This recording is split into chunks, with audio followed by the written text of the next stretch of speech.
Howdy. In the previous video, we completed the square with when the coefficient of the x squared was a 1.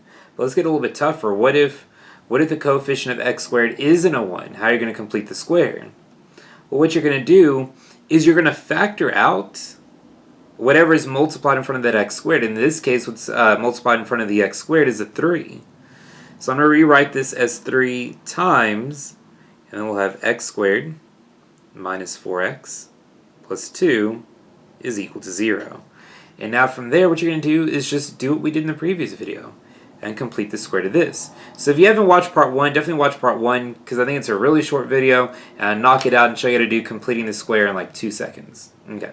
Well, the lesson is in 2 seconds. After you learn the lesson, it'll take you about 2 seconds to complete the square. If you haven't watched that, do that first because all I'm going to do is apply it here. It's going to be 3 times.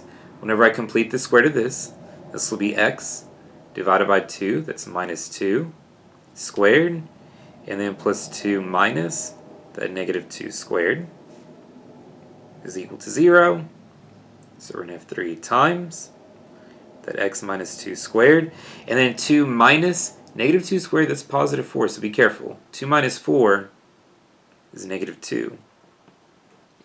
So that's how you complete the square. That's it. Like, if it's the coefficient of x squared isn't a 1, just pull that out and do it like normal.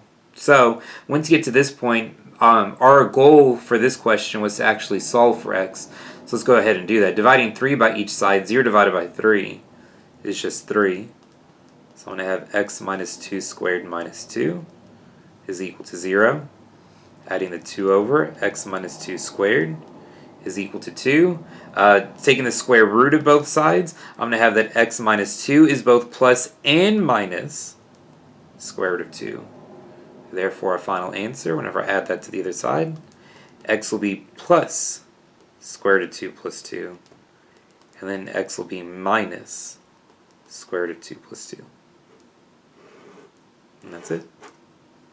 That is how you complete the square whenever the coefficient in front of the x squared is not a 1.